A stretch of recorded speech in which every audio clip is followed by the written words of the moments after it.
Clove বা লবঙ্গের অসংখ্য উপকারিতা। আমাদের ওরাল হেলথ যেমন ভালো রাখে, দাঁতে ব্যথা থেকে মাড়ি ফোলা যেমন দূর করতে সাহায্য করে, তেমনি আমাদের শ্বাসতন্ত্রের সমস্যা এবং রক্তের এলডিএল কোলেস্টেরল কমাতে সাহায্য করে। এছাড়াও রয়েছে অসংখ্য উপকারিতা। আজকে লবঙ্গের বার্ধক্য প্রতিরোধ ক্ষমতা নিয়ে আলোচনা করি। কেন ক্লোভস বা লবঙ্গ অ্যান্টি এজিং? কারণ এর মধ্যে থাকা যে পাওয়ারফুল অ্যান্টিঅক্সিডেন্ট ইউজিনল থাকে, সেটি বিপাকীয় প্রক্রিয়া বা নানা কারণে যে আমাদের শরীরে ফ্রি র্যাডিক্যালস তৈরি হয় সেগুলোকে নিউট্রালাইজ করে এবং ইনফ্লেমেশন রোধ করে। তার ফলে আমাদের সেলুলার ড্যামেজ বা কোষ ক্ষতিগ্রস্ত হয় না। এছাড়া এটি আমাদের কোলাজেন সাপোর্ট করে।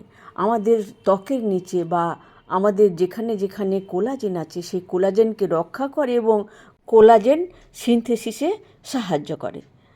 আমাদের ত্বকের নিচে যে কোলাজেনটি রয়েছে, এই লবঙ্গর তেল কিংবা যদি আমরা লবঙ্গর জল খাই তাহলে আমাদের স্কিনের ইলাস্টিসিটি বাড়ে এবং ফার্মনেসও বাড়ে। তার মানে আমাদের এই স্থিতিস্থাপকতা বাড়িয়ে এবং দৃঢ়তা বাড়িয়ে ঝুলে পড়া থেকে বাঁচায়। ফাইন লাইন, রিঙ্কলস এগুলো প্রতিহত করে। রক্ত সঞ্চালন ঠিক রাখে, সেই জন্য প্রতিটি কোষে কোষে রক্ত প্রবাহিত হয়ে কোষকে উজ্জীবিত করে। এছাড়া এটি স্কিন রিপেয়ার করে। কি করে না, আমাদের যে মৃত কোষগুলো সেগুলো সরিয়ে দিতে সাহায্য করে। তার ফলে যে দাগ ছোপ রয়েছে সেগুলো যেমন চলে যায়, তেমনি ব্রণ ইত্যাদির কারণে যে দাগ বা স্কার থাকে সেগুলোও সরিয়ে ফেলতে সাহায্য করে। সূর্যালোকের যে ইউভি রে থেকে যে ড্যামেজটা হয়, যাকে ফটো এজিং বলে, আমরা যদি ক্লোভ অয়েল মাখি তাহলে কিন্তু আমরা এই ড্যামেজটা করতে পারবে না।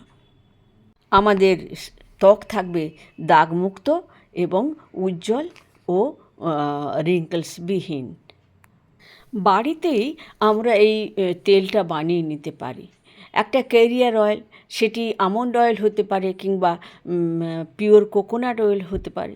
তার সঙ্গে বেশ কতগুলো 1 চামচ লবঙ্গ নিয়ে যদি গুঁড়ো করে তার সঙ্গে মিশিয়ে সেই তেলটি আমরা যদি মুখে, গায়ে, হাত পায়ে মাখি প্রতিদিন অন্তত একবার করে, তাহলে আমাদের দাগ ছোপ দূর হবে, স্কার দূর হবে এবং এই চামড়া ঝুলে পড়া থেকে আমাদের বাঁচাবে। এছাড়া আমরা বাজার থেকে ক্লোভ অয়েল কিনতে পারি এবং সেই ক্লোভ অয়েলের সঙ্গে আমরা pure coconut oil, pure almond অয়েলের সঙ্গে মিশিয়ে বা অ্যালোভেরা জেলের সঙ্গে মিশিয়ে বা এবং তার সঙ্গে গোলাপ জল যদি মেশাই এবং সেটা আমরা স্টোর করে রাখি, তাহলে সেটা যদি আমরা প্রত্যেক দিন মাখতে থাকি তাহলে কিন্তু এই এইজিংয়ের সমস্যা চলে যাবে।